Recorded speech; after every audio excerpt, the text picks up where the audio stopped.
रहमान रहीम। मुअज़्ज़ज़ नाज़रीन अस्सलाम वालेकुम। नाज़रीन, जावेद चौधरी साहब ने जनाब इमरान ख़ान के लिए बहुत ही कीमती और मुफीद मशवरा छोड़ा है। मैं चाहता हूँ कि पूरा पाकिस्तान ये मशवरा सुन ले और ये फ़ैसला करे कि ख़ान साहब उनकी बात पर अमल करें या नहीं। तो सुनिए वो कीमती मशवरा। हम सबसे पहले पीटीआई की तरफ से आते हैं। पीटीआई के मुख्तलिफ हलकों के अंदर से ये खबर निकल रही है कि इमरान खान साहब ने अपने वर्कर से ये कहा है, बल्कि अपने जीतने वाले उम्मीदवारों से कहा है कि आप ऐलान कर दें कि जब तक हमारे मुतनाज़ा हलकों का फैसला नहीं आता, हम उस वक्त तक किसी असम्बली में नहीं जाएंगे। ना हम खैबर पख्तूनख्वा की असम्बली में बैठेंगे, ना हम पंजाब असम्बली में बैठेंगे, ना हम वफाक की असम्बली में बैठेंगे और ना ही हम दूसरे सूबों की असम्बलियों में बैठेंगे। तो अब पाकिस्तान तहरीक इंसाफ के मुख्तलिफ रहनुमा इस किस्म की बात कर रहे हैं।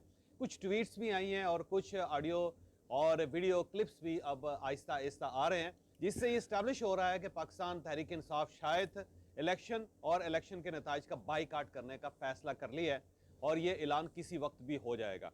अब सवाल ये है कि अगर पाकिस्तान तहरीक इंसाफ ये करती है तो क्या इसको फ़ायदा होगा या फिर इसको नुकसान होगा। तो पहली बात तो ये है कि अगर पाकिस्तान तहरीक इंसाफ इस तरफ जाती है तो उसको ठीक ठाक किस्म का नुकसान होगा, क्योंकि इस वक्त अवाम ने पाकिस्तान तहरीक इंसाफ को ठीक ठाक किस्म के वोट दिए हैं। खैबर पख्तूनख्वा के अंदर इनके इनके जो उम्मीदवार हैं उन्होंने क्लीन स्वीप कर लिया है। वहां पे इनकी हुकूमत ऐसी ज़बरदस्त बन रही है कि वहां पे अपोजिशन के लिए बंदे तलाश करने पड़ रहे हैं। तो अगर अब खैबर पख्तूनख्वा में ये हुकूमत नहीं बनाते, वहां पे असम्बली में नहीं जाते, तो वो सूबा ये अपने हाथ से निकाल देंगे जहां पे सबसे ज्यादा स्टैब्लिशमेंट का अमल दखल है, क्योंकि यहाँ पे अफगानिस्तान के साथ बॉर्डर के ऊपर बहुत कुछ हो रहा है, अंदर दहशतगर्दी के खिलाफ कार्रवाइयां हो रही हैं। तो बहुत ज्यादा स्टैब्लिशमेंट का अगर फोकस किसी जगह पे है वो खैबर पख्तूनख्वा है। और यहाँ पे अगर पाकिस्तान तहरीक इंसाफ की गवर्नमेंट बन जाती है और वहां पे चीफ मिनिस्टर ठीक परफॉर्म करता है, तो वहां पे एस्टैब्लिशमेंट के साथ उनका पहला राब्ता क्रिएट हो जाएगा और ये राब्ता आने वाले दिनों में पूरी पार्टी के लिए फायदा मंद होगा। तो अगर ये पाकिस्तान तहरीक इंसाफ खैबर पख्तूनख्वा के अंदर हुकूमत नहीं बनाती और वहां पर एजिटेशन शुरू कर देती है जो इस वक्त वहां पर जारी है, तो ये एक बहुत बड़ी अपॉर्चुनिटी वहां पे लूज कर देंगे। फिर इसके अलावा पंजाब असम्बली में इनके 137 अरकान है और ये ठीक ठाक तगड़ी किस्म की अपोजिशन वहां पे कर सकते हैं। और वहां पे अगर ये असम्बली में बैठ के वहां पे को मामला तय करते हैं, वहां पे अपनी परफॉर्मेंस बेहतर बनाते हैं और वहां पे अपनी आवाज उठाते हैं, तो वहां पे भी इनकी जो आवाज है उसको बड़ी आवाज बनते हुए ज्यादा देर नहीं लगेगी। और इस दौरान अगर ये वफाक के अंदर भी बैठ जाते हैं, वफाक में इनके 92 इस वक्त एमएनए हैं और बड़ी तगड़ी किस्म की अपोजिशन यहाँ पे इनकी हो सकती है। और अगर ये किसी सियासी जमात के साथ इत्तेहाद कर लेते हैं तो ये नंबर बढ़ जाएगा इनका। तो ये वहां पे इतनी मजबूत अपोजिशन होगी जितनी पाकिस्तान की हिस्ट्री में कभी इससे पहले नहीं हुई। और ये वहां बैठ के फिर उसके बाद ट्रिब्यूनल में केसेस लड़ें, फिर हाई कोर्ट जाएं, फिर ये सुप्रीम कोर्ट ऑफ पाकिस्तान जाएं और वहां पे अपना ठीक ठाक किस्म का दबाव डालें ये। और वहां से अगर इन्हें अच्छी सीट्स मिल जाती हैं तो फिर यहाँ पे क्योंकि इनकी अक्सरियत होगी तो फिर किसी वक्त भी वफाक के अंदर गवर्नमेंट बनाने के लिए आसान होगी। तो अगर सियासी नुक्ता नजर से देखा जाए तो बहुत ज्यादा इमरान खान साहब को ये सूट करता है कि ये वफाक के अंदर भी बैठे, खैबर पख्तूनख्वा के अंदर ये गवर्नमेंट बनाए अपनी, पंजाब के अंदर तगड़ी किस्म की अपोजिशन करें।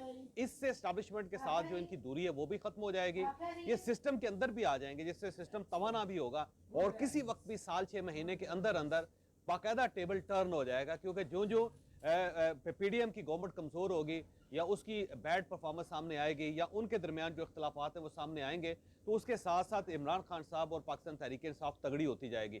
तो मेरा ख्याल ये है कि अगर इमरान खान साहब ये गलती करते हैं, ये इस इलेक्शन को भी तस्लीम नहीं करते और ये सड़कों पे आ जाते हैं, तो फिर ये दोबारा एक नए 9 मई की तरफ बढ़ेंगे और जो 9 मई एक दोबारा इनका होगा उसका इनको बहुत ज्यादा नुकसान होगा। दूसरा, अगर ये अपनी फील्ड फिर खाली छोड़ देते हैं, खैबर पख्तूनख्वा में गवर्नमेंट नहीं बनाते, वहां पे एक केयर टेकर गवर्नमेंट बन जाती है या एक आर्जी गवर्नमेंट बन जाती है, तो वो भी इन्हें वहां पे ज्यादा टाइट कर लेगी। फिर अगर ये वफाक के अंदर नहीं बैठते तो यहाँ पे जो आज़ाद उम्मीदवार हैं उनको तोड़ने का अमल शुरू हो जाएगा जो इस वक्त नहीं हो रहा। तो उसके बाद फिर आसिफ अली जरदारी साहब को इजाज़त दे दी जाएगी, मियां नवाज शरीफ साहब को इजाज़त दे दी जाएगी, छोटी सियासी जमातों को भी इजाज़त दे दी जाएगी। तो यहाँ से इनके उम्मीदवारों को बाकायदा तोड़ के वो अपनी पार्टियों में शामिल कर लेंगे जिसका इनको नुकसान होगा। और अगर ये पंजाब असम्बली में भी नहीं बैठते तो फिर पंजाब असम्बली के अंदर तो जाहिर है फिर मुस्लिम लीग नॉन गवर्नमेंट बना लेगी और वहां पे बगैर अपोजिशन के वो ठीक ठाक किस्म के फैसले कर लेगी। तो ये जो क्यास है, जो कन्फ्यूजन है, जो सड़कों के ऊपर शुरू होगा है, उसका इमरान खान साहब को कोई फायदा नहीं होगा, बल्कि ये जो अपने मुखालफिन है उसको मजीद स्ट्रांग कर लेंगे। तो मेरा मशवरा पाकिस्तान तहरीक इंसाफ को यह है कि अवाम ने आपको वोट दिए हैं और बड़े अच्छे वोट दिए हैं आपको, और जो इलेक्शन है उसके ऊपर सवाल उठा रही है, पूरी दुनिया उठा रही है। बल्कि वो मीडिया जिसके बारे में पाकिस्तान तहरीक इंसाफ का ये ख्याल था कि ये हमारे खिलाफ है, आज वो पूरा मीडिया आपके साथ खड़ा है। कोई एक भी शख्स ऐसा नहीं है जो इन इलेक्शंस को सपोर्ट कर रहा हो, या वो पाकिस्तान मुस्लिम लीग नून और पाकिस्तान पीपल्स पार्टी को सपोर्ट कर रहा हो, या वो एस्टैब्लिशमेंट या इलेक्शन कमीशन को इस वक्त सपोर्ट कर रहा हो। तो जब सारा मीडिया आपके साथ है, हर शख्स ये कह रहा है कि इलेक्शन फेयर नहीं हुए और इनको फेयर होना चाहिए, तो जिन जिन सीटों पर बेईमानी हुई है वहां पे दोबारा काउंटिंग करके एक सही फैसला करना चाहिए। जब मीडिया आपके साथ है, जब अवाम आपके साथ हैं, और जब ब्यूरोक्रेसी का बहुत बड़ा हिस्सा इस वक्त आपके साथ है, तो आप अगर सिस्टम के अंदर आएंगे तो आपको फायदा हो जाएगा, और अगर आप सिस्टम के बाहर होते हैं तो फिर आप ये सारी हमायत खो बैठेंगे। क्योंकि एक 9 मई जैसे वाक़या करने की देर है किसी जगह पे भी, और उसके बाद यही मीडिया होगा जो आपके खिलाफ हो जाएगा। फिर सब लोग ये कहेंगे कि ये लोग इसी काबिल हैं कि इनके खिलाफ ये फैसला होना चाहिए या इनके खिलाफ ये इकदाम होना चाहिए। तो सबसे बेस्ट पॉलिसी जो इस वक्त है वो ये है कि आप सिस्टम के अंदर आएँ। सिस्टम के अंदर आएंगे तो चीज़ें ठीक हो जाएंगी, और अगर आप आउट ऑफ सिस्टम रहेंगे तो फिर इस बार आपके आउट होने के बहुत ज़्यादा इम्कान है। क्योंकि फिर लोगों को भी महसूस होगा कि हमने मैंडेट दिया लेकिन इन्होंने इसके बावजूद उसकी कदर नहीं की। तो नुकसान इमरान खान साहब का है अगर ये असम्बलियों को बाइकाट करते हैं।